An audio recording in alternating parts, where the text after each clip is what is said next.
Patri, bienvenida al podcast. Ya no sé cuántas veces has estado, pero nunca te había traído a este set tan espectacular que ha creado Actiu para nosotras.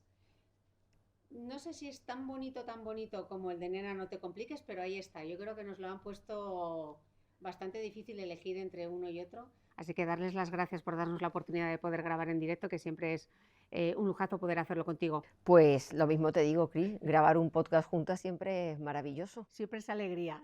Siempre es alegría, siempre es bien, la vida es bien. La vida es bien, la vida es bien. Hoy vamos a hablar de espacios que cuidan tu salud mental. La mítica frase de mens sana in corpore sano, ya desde Juvenal, un poeta romano a finales del siglo I, escribió esto, pues al final la salud física siempre ha ido de la mano de esa salud mental. Y en este podcast, al que tú has venido ya muchas veces, hemos hablado de esa relación desde muchos puntos de vista. Pero hoy yo creo que vamos a ir un poquito más allá, porque sabemos que además el impacto que tiene el entorno en esa salud física, en esa salud mental, en esa salud emocional. Así que para arrancar por el principio de los principios, Patri, vamos a definir un poco qué entendemos por entorno. Bueno, el entorno no es solamente donde tú habitas, donde vives, cocinas, donde duermes, sino también tiene que ver con cómo estás en ese entorno, es dónde estás y cómo estás.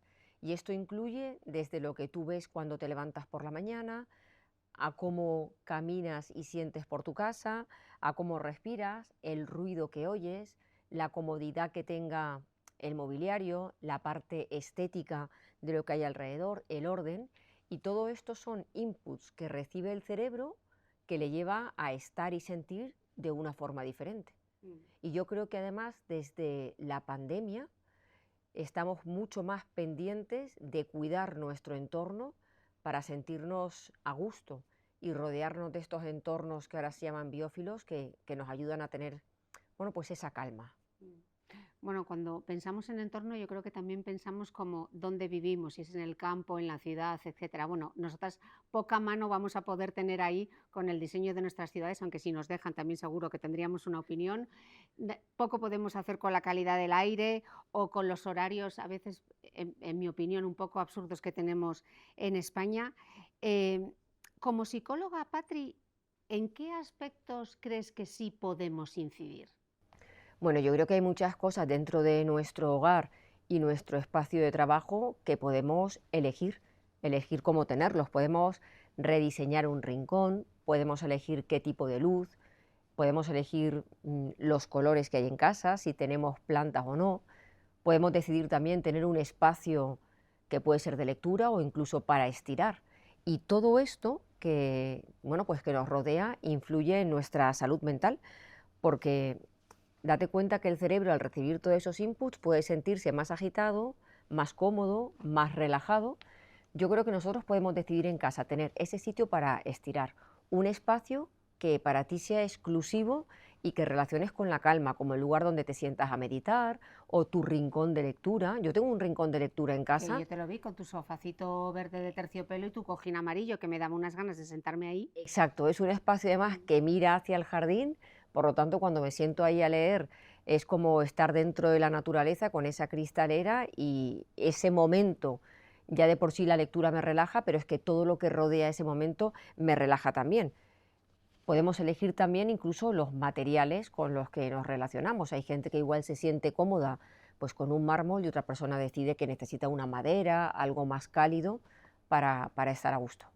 La verdad que me hizo mucha gracia porque, claro, en esta gira de Nena, no te compliques, que he pasado por Zaragoza y de repente ver el sitio donde tú grabas, donde tú trabajas, mm, estuve súper a gusto en tu despacho y me di cuenta también de que mi despacho, como yo lo he diseñado, tiene que ver mucho también con tu espacio de trabajo. Y te diré que la zona de la casa, ahora que me he mudado, que más ilusión he puesto a la hora de crear ha sido ese espacio desde el que yo trabajo. Tú tienes ahí tu sofá verde con tu otomán para poner las piernas, y yo me he puesto una cheslón que mira al jardín también, entonces veo todas mis plantas, ahí de repente me pongo la presoterapia, me leo un libro, puedo trabajar de pie porque tengo una mesa de Active elevable, una silla súper cómoda, y luego además también no tengo mi espacio para estirar, pero sí que tengo mi espacio para trabajar la fuerza, porque tengo un step con todas mis mancuernas. Y esa sensación de haber creado como mi espacio en mi estudio, la verdad que a mí me produce como mucha paz mental y como mucha tranquilidad. Y esa es la sensación que tuve cuando estuve el otro día también en tu casa viendo tu despacho, con esa cristalera enorme y toda esa luz que te entra. Me encantó, la verdad.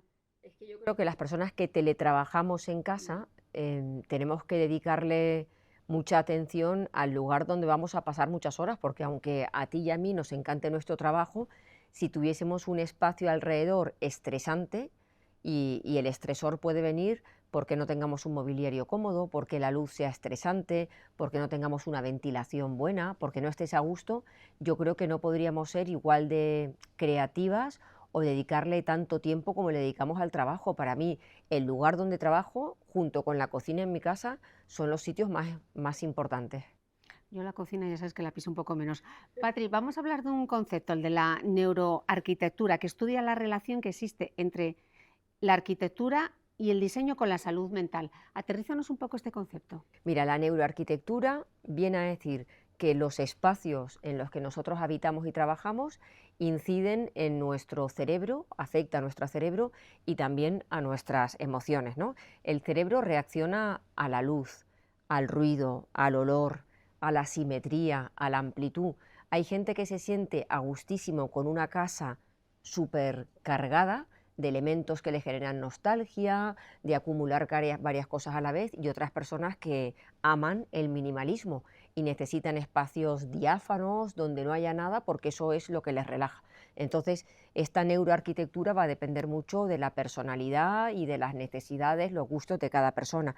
Lo cierto es que un espacio que esté decorado, creado a tu manera, en el que tú estás cómoda, va a ayudar a que tú puedas memorizar mejor, a que tengas un proceso mayor de atención y de concentración, a mejorar tu estado de ánimo. Yo cada día cuando me levanto a trabajar voy con gusto a sentarme en esa mesa del despacho y a mirar por la ventana.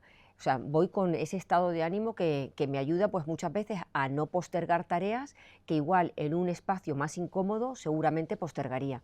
Entonces yo creo que es importante que demos esa credibilidad a la neuroarquitectura porque va a fortalecer o a potenciar funciones cognitivas que ya tenemos y que nos permitirá, bueno, pues desarrollar nuestro trabajo o nuestro bienestar de otra manera. Mm. Eh, Patri, ¿el desorden visual se considera un factor de estrés?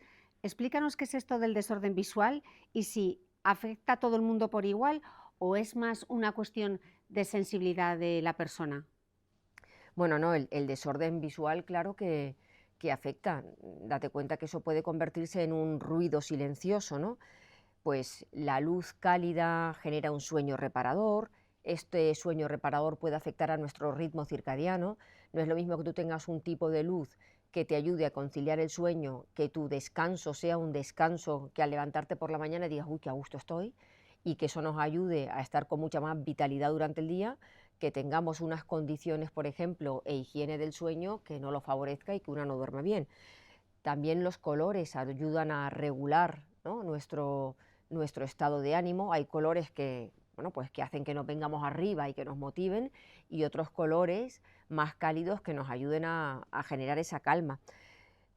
Hay que tener también cuidado con el orden, ¿vale? La mayoría de las personas trabajamos mejor, nos concentramos mejor cuando tenemos un espacio que está ordenado. Hay gente que dice, no, a mí el desorden no me molesta, pero lo cierto es que cuando a esas personas se le ordena el desorden, también se sienten más cómodas y el rendimiento puede favorecer, ¿no? Tenemos que tratar de bajar todos esos ruidos silenciosos que tienen que ver con lo que ven y cómo estamos, porque van a mejorar mucho nuestro nivel de concentración. Yo me dices la palabra desorden visual y lo que visualizo es la habitación de un adolescente con todo tirado. ¿Valdría con meterle las cosas en el armario y olvidarte del desorden o eso no funciona? Eso no funciona, porque claro, orden no significa que yo coja y esconda todo rápido y corriendo para que no se vea como cuando viene una visita a casa. el orden tiene que tener un sentido y una lógica. Y en cuanto a los adolescentes o a hijos más pequeños, es importante implicarlos en el orden, porque la manera en que tú tienes igual de ordenar tu armario, pues a un adolescente no le funciona y él prefiere ordenar los pantalones por colores o poner los vaqueros por un lado y la ropa deportiva por otra. Entonces, implicar a los adolescentes y a los niños en que ellos decidan cuál es el orden lógico para sus, bueno, pues para sus libros, juguetes, sus temas personales, su ropa, va a hacer que tengan un mayor compromiso y responsabilidad, y eso es oro puro en el tema de la adolescencia, ¿no? Que ellos tengan su cuarto recogido, pero a su manera. De acuerdo, que no tiene por qué ser la tuya ni coincidir Exacto. con la tuya. Patri, hay una afección llamada misofonía, que lo he descubierto preparando este podcast, que es como una intolerancia a todos esos ruidos cotidianos, especialmente a los que hacen nuestros vecinos. ¿El ruido puede llegar a convertirse en una tortura?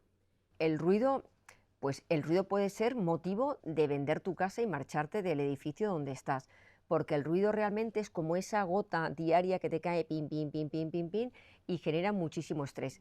Y tenemos ruidos muy importantes, como puede ser vivir en un primero que no esté bien acristalada tu casa y que estés escuchando continuamente la sirena de una ambulancia, de la policía, el rodar de las maletas por la calle, porque ese ta, ta, ta, ta, ta, ta, ta, puede ser muy molesto, o puedes tener vecinos arriba que sean muy ruidosos, puedes tener una obra cercana. El ruido puede ser de verdad que algo atroz, porque incluso el ruido puede quitarte tu tiempo de descanso. Si tú vas a descansar un ratito al mediodía o te metes en la noche y tienes unos vecinos que se acuestan mucho más tarde, o puedes tener un vecino mayor que pone la televisión a un volumen que se escucha en todo el edificio, pues al final terminas totalmente agotado, porque el silencio nos da calma. Todos necesitamos un poco de silencio en nuestra vida. Y si tú eliges tener silencio, pero tu entorno no te lo permite, pues al final es un sufrimiento. Hay formas de amortiguar un poco cuando el ruido no es algo muy grave, pues tener una alfombra tupida, unas cortinas gruesas. Esto nos puede ayudar, por supuesto, a decorar y sentirnos a gusto, porque nos puede dar calidez, pero también puede amortiguar el ruido. Bueno, incluso panelar. Yo en el estudio me he planteado panelar con paneles de sonido para que no haya tanta reverberación y se nota, ¿eh? Em, Me ha gustado mucho una cosa que has dicho antes de los ruidos silenciosos. ¿Qué otros factores invisibles de una casa o de una oficina también pueden incidir, Patri, en esa salud emocional? Pues imagínate, una luz incómoda. Yo, por ejemplo, no soporto esa luz blanca o estos fluorescentes. A mí me dan hasta dolor de cabeza. Yo necesito una luz cálida en tonos no amarillos, pero sí así como más, De atardecer. más de atardecer, claritos, ¿no? Sobre todo en los espacios en los que no hay una luz natural. Por supuesto, si podemos acceder a luz natural, a mí me parece que eso es maravilloso. La ventilación es importantísimo, el que tú tengas un espacio que pueda ventilar, la comodidad de los muebles. ¿Tú sabes lo que es estar sentado 8 horas en una silla de trabajo incómoda, que igual puede ser una silla de despacho que te compraste hace 20 años, que igual fue carísima y que no te desprendes de ella, pero que tú terminas cada día con un dolor lumbar o teniendo que levantarte porque es molesta? O sea, el lugar donde nos sentamos es un lugar al que tenemos que dedicarle atención y muchas veces dinero. O sea, tú tienes derecho a estar sentado en una silla que digas, qué a gusto estoy trabajando aquí. Y lo mismo para los muebles de tu casa. Antes de comprar cualquier cosa que tú digas, ay, qué bonito es, siéntate, pruébalo, mira a ver cómo estás de a gusto, si, bueno, pues si responde a lo que son tus necesidades. Pues todo eso son factores invisibles que muchas veces no los tenemos en cuenta y que una vez que los hemos adquirido decimos, ¿yo ahora qué hago sentado aquí, no? Entonces, dediquemos tiempo a esa mesa. Tú has dicho antes, tengo una mesa que se sube y se baja. Mi hermana también la tiene y es una maravilla, porque hay ratos en los que trabaja sentada, cuando se cansa de estar sentada, que hay muchas mujeres que tenemos ese problema del retorno venoso, ¿no? Bueno, pues te puedes poner de pie, caminar un poco, trabajar de otra manera, e incluso el cerebro trabaja de forma distinta cuando estás sentada a cuando estás trabajando de pie. O sea, recibe estímulos distintos, vemos cosas distintas, la postura corporal también da una información distinta al cerebro, entonces cambia, tener ese privilegio de poder decidir ahora sentado, ahora de pie, pues es algo que si teletrabajas o estás sentado en una mesa, en una oficina, pues hay que tener en cuenta. Y otra cosa que yo he encontrado fundamental a la hora de elegir la silla de oficina es el material del que esté hecho. Porque yo hubo una época que tuve la brillante idea de tener una especie de, no sé si era piel o polipiel, y aquello daba un calor terrorífico. Así que esa es otra cosa que también hay que tener en cuenta. ¿Se puede lograr entonces, Patri, un hogar que cuide de nuestro estado de ánimo, pero quién sabe, igual estás en un sitio que estás de alquiler o no tienes suficiente presupuesto como para hacer muchos cambios? ¿Qué pequeñas cositas podríamos hacer para que incida en nuestro estado de ánimo, teniendo en cuenta estas circunstancias? Bueno, yo creo que lo primero que tendríamos que plantearnos entonces, si hablamos del estado de ánimo en un hogar, es qué quiero sentir en mi casa, ¿no? Yo aquí, ¿qué emoción necesito sentir? Igual es la calma, igual es seguridad, igual es ilusión, y en función de la emoción tenemos que ir decorando, y se puede decorar de manera muy sencilla, muchas veces sin gastar dinero. A veces basta con que tú redecores los muebles que ya tienes y los pongas bueno, pues en un orden distinto, porque igual te llega la luz de otra manera, o que al girar tengas otra visión del espacio y estés más a gusto, cambiar el tipo de luz, decorar algo en la pared, cambiar igual algún color en el entorno. Si eres una persona lectora, pues igual tienes que dedicar el espacio a decorar bonita tu librería. Bueno, pues hay pequeñas cositas que podemos hacer que van a mejorar nuestro bienestar. Unas flores secas, unas flores bueno, pues traídas de la floristería, que las puedes cambiar una vez a la semana y que te da una especie de hogar, claro. Pero no solamente es bonito tener las flores en casa, es el hecho de ir a comprarlas, elegirlas, ¿no? Hacerte luego el Exacto. estilismo en el florero. A mí me encanta esa Exacto. parte, sí. Sí. Mm. Em, No sé si te pasa, pero yo ahora me meto en Instagram y solo veo vídeos de orden y limpieza de gente que compra el detergente, lo mete en un bote, abre la nevera, tiene 300.000 cosas ahí como súper colocado todo. Claro, el orden está muy bien, Patri, pero hay un riesgo de caer en la tiranía del orden y en el consumismo más extremo. ¿Queda espacio en una casa súper ordenada para que haya también espontaneidad o, por ejemplo, que no combinen las tazas del café con los platitos y con la cuchara? ¿O tiene que estar todo? Yo creo que ¿Dónde está el riesgo? el orden nunca puede ser rigidez, porque entonces ya nos metemos en una exigencia que va en contra de lo que estamos hablando aquí, que es el bienestar dentro del hogar. En el momento en el que el orden que tú te marcas es un orden que mm, inspirado, copiado por lo que vemos en Instagram, que puede ser que tú ni siquiera tengas espacio para colocar las cosas como las ponen ahí, ni la posibilidad de tener económicamente tanto frasco, tanta etiqueta, tanta máquina para hacer etiqueta personalizada, me parece que ahí nos metemos en una esclavitud, ¿no? El orden tiene que ser algo que a ti te facilite la vida y que te genere bienestar.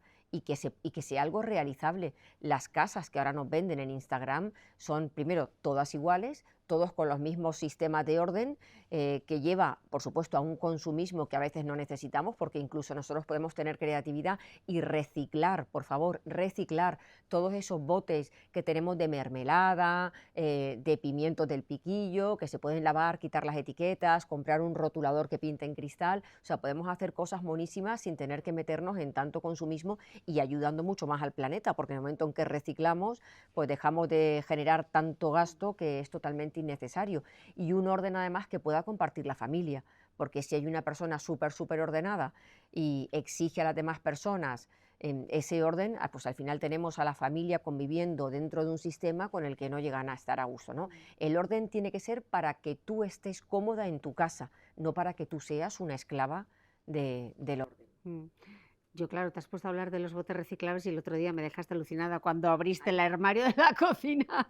¿Cuántos botes tenías ahí de cristal, de verduras y Pues de...? mira, los botes van proporcionalmente a la edad que vas cumpliendo. Entonces, yo tengo 54 años, tengo que tener por lo menos 54 botes, digo yo. Eso dicen, ¿no? Que cuanto más mayor te haces, más botes tienes. Lo cierto es que nosotros compramos como muchas semillas, frutos secos en bolsas de plástico, bueno, los que como te los venden, o a veces vamos y compramos a granel, como son todas las especies, y viste todas las Todo, todas no las te que falta tenían una. exacto. Entonces yo sí que cojo los botes, los dibujo, les quitamos bien la etiqueta y los reciclamos para guardar cosas. Patri, vamos a hablar de las oficinas, porque las oficinas tipo Open Space, los espacios abiertos ahora eh, son de lo más comunes. Estos espacios de trabajo reciben como muchas alabanzas porque, bueno, parece que permiten la intercomunicación entre la gente, etcétera, pero también tienen sus detractores, ¿no? ¿Qué dice la psicología sobre esta forma de organizar los espacios de trabajo?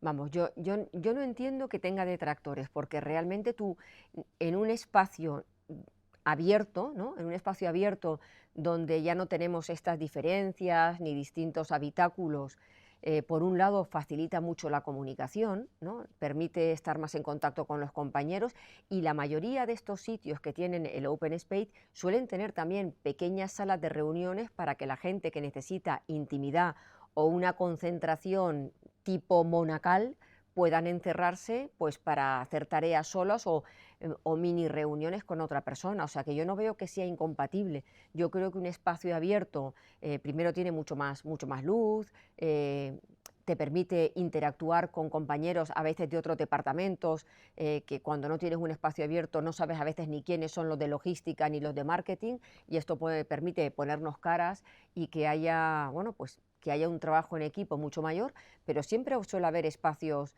que faciliten que tú tengas esa intimidad y concentración. Entonces, yo creo que la psicología te diría que todo lo que genera comunicación, trabajo en equipo, adelante, siempre y cuando podamos tener espacios para poder concentrarnos y no perder la atención, porque en un lugar donde hay comunicación y vemos trabajar al que está al lado, y de repente alguien tiene un cumpleaños, saca su caja de bombones y todo el mundo se levanta por uno, pues es normal que haya problemas de falta de atención, porque es difícil que tú estés en lo tuyo cuando hay un montón de estímulos distractores alrededor. Pero lo cierto es que esos estímulos distractores enriquecen, porque te levantas, coges un bombón, charlas con alguien y de repente surge una idea. Cuando te vienes a tu espacio, esa idea te puede servir. Entonces, lo importante es que se pueda combinar las dos cosas. Bueno, aquí tienen, yo las he bautizado las cabinas del silencio active, que es que me metería ahí a grabar ya, porque te metes y es como estar no hay ni un ruido. Y estar en silencio también, con todo el ajetreo que tenemos ahora, es un regalo. Patri, en las oficinas, como en esta de Active que estamos, ¿qué papel juegan, no sé, por ejemplo, las plantas, las zonas de descanso, la cocina, que lo estoy viendo ahí al fondo? ¿Cómo influye todo eso en nuestro bienestar emocional? Y en la productividad, que también es importante. Bueno, pues si hay grandes empresas que invierten tanto para tener decoradas, bonitas, acogedoras estas zonas comunes, por algo es, ¿no?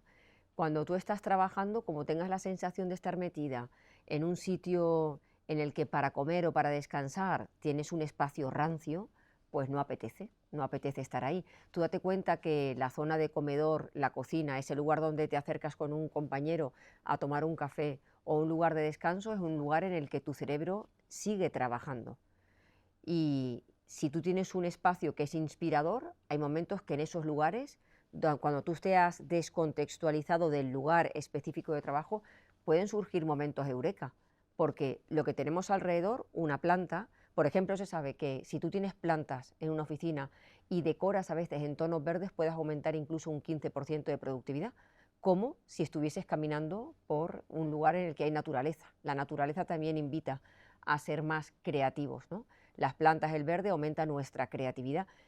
Esos espacios en los que tú te sientas a descansar, descansar no significa que cierras los ojos a veces y te duermes una siesta, significa que estás desconectando de una tarea específica del trabajo, pero tú no dejas que tu cerebro pare, tu cerebro sigue funcionando, y con esos estímulos que hay alrededor, con conversaciones mucho más mundanas que se generan en esas zonas de descanso, a veces esa parte que correlaciona lo que tú hablas con lo que antes habías trabajado, pueden surgir ideas súper creativas. Yo creo que tenemos que invitar a las oficinas a que generen esos espacios cómodos para los trabajadores, espacios en los que tú tengas ganas de sentarte y ganas de estar, en lugar de decir, venga, como rápido y me siento otra vez a ver si me marcho cuanto antes, ¿no? O sea, tienen que ser espacios que inviten a estar a gusto. Con esto cuidamos de la salud mental y la salud física de nuestros trabajadores, porque además piensan, la empresa ha preparado un espacio para que yo esté cómodo, pero es que además ayuda a que nuestro trabajo sea más que productivo, que tú sabes que a nosotros la palabra productividad no nos gusta nada, a que sea más ágil, a que fluya de otra manera, a que yo esté más a gusto con lo que estoy haciendo. Claro, estamos hablando de trabajo y yo de repente también me vienen a la mente Pues los estudiantes, ¿no? Volvemos a las casas. Típica situación, niños de distintas edades, igual un niño que comparte con un adolescente, un espacio que tienen como el escritorio dentro de su habitación. ¿Cómo gestionamos, coordinamos niños de distintas edades, zonas de estudio dentro de los cuartos? Bueno, yo creo que sería ideal tener diferenciada la zona de estudio de la zona de ocio. Por supuesto que en la mayoría de los hogares no se pueden tener una habitación para estudiar y una habitación para dormir. En la mayoría de los hogares, la misma habitación donde duerme uno de tus hijos, donde tiene su mesa de estudio. Pero sí es importante saber que tu mesa de estudio es para estudiar y que tiene que estar rodeada de todos los elementos que favorecen la concentración y la atención. Y esto supone quitar estímulos que nos pueden llegar a distraer. Si tu hijo quiere decorar sus paredes o tener según qué temas de decoración, a ser posible que no esté enfrente donde va a fijar la vista, lo ideal sería que tu mesa de estudio estuviese delante de una ventana para estudiar con esa luz natural y que todo lo otro que es relacionado con el ocio, desde tus libros, novelas, juegos o lo que sea, esté en un espacio donde tú al estudiar no tengas contacto visual con ellos, ¿vale? Y si tenemos la suerte de poder tener en casa un espacio, que ahora hay muchos hogares en los que se teletrabaja y se ha dejado como un despacho que se comparte, ¿no? Hay unas mesas un poco más largas donde igual hay dos ordenadores, pues eso sería ideal para tener un sitio solamente para concentrarte y estar Mm. atento. Claro, estamos hablando de hijos, adolescentes, niños pequeños, pero ¿qué pasa, Patri? Yo he visto grandes discusiones a la hora de decorar porque puede que tu pareja sea absolutamente minimalista y a ti te encanta ir al Rastro o al Wallapop y tener allí toda la cosa más antigua y todo lo más ecléctico. ¿Cómo negociamos esos espacios? Pues mira, la estética de tu casa no puede llevarte a una discusión. Yo creo que la manera es el sentido común, el respeto, negociar, ceder y entender que hay espacios comunes en los que tenemos que llegar a ese consenso y que luego puede haber espacios individuales. Por ejemplo, en mi casa, nosotros lo que hemos hecho es elegir zonas. A mí me gustan las cosas un poco más cargadas, a mi marido le gustan más minimalistas. Entonces, su zona, que a él le encanta todo el tema del bricolaje, jardín, todo lo que tiene que ver con el garaje, es ordena y hazlo como tú quieras, y el jardín yo no decido dónde va una planta y dónde va otra, eso es todo suyo. Mueve macetas para acá, pongo una lelí por allí, pongo el jazmín por el otro lado, eso lo decide él. La cocina, que a mí me encanta y la disfruto, la tengo decorada a mi manera y diseñada a mi manera, y los otros espacios pues solemos intentar ponernos de acuerdo. Y en las oficinas, Patri, porque claro, también puede haber conflicto, ¿no? Con nuestros compañeros de trabajo por decisiones desde cómo tener ordenada la nevera, cómo poner el aire acondicionado, qué cosas se pueden tener encima de la mesa o no, cómo se negocian esos espacios. Pues yo creo que otra vez de la misma manera que lo haríamos con la pareja, cediendo con el respeto y algo muy importante, tú tienes que elegir batallas. O sea, no puede ser algo tan importante en la oficina como para que haya un elemento que te lleve a generar un conflicto con un compañero. Todo pasa por la comunicación, por ver cuánto le molesta visualmente a la otra persona que yo tenga algo y cuánto me ayuda a mí a tenerlo. Estoy segura que podemos encontrar un equilibrio a través de la comunicación y el respeto.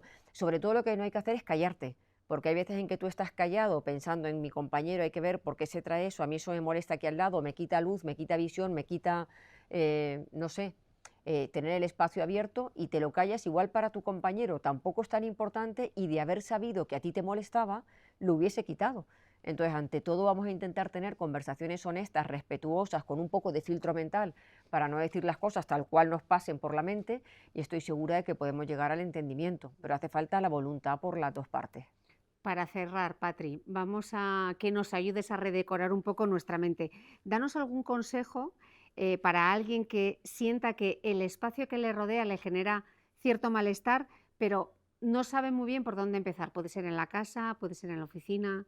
Yo creo que lo primero es volver a preguntarnos yo qué quiero sentir aquí, porque la emoción que tú quieras vivir en ese momento, el estado de ánimo que tú quieras tener ahí, es lo que te va a llevar a empezar a tomar pequeñas decisiones. Igual, como tú decías antes, tienes una casa de alquiler o no es el momento de poder invertir en una gran reforma, pero siempre hay pequeños elementos, como puede ser cómo cambiar la luz, cómo cambiar el ángulo de algo, poner una vela, una fotografía, las flores que decíamos antes, pintar una pared o empapelar una pared, que no son elementos que puedan ser caros, que le van a dar una visión totalmente distinta al espacio que tenemos. Bueno, Patri, pues millones de gracias por todos estos consejos que has compartido. Te veo en un ratito sobre las tablas en Nena, no te compliques. En nada, en directo. En directo. Y a vosotros nos escuchamos de nuevo el próximo domingo y muchísimas gracias a Actiu por crear este espacio maravilloso donde hemos podido grabar hoy en directo.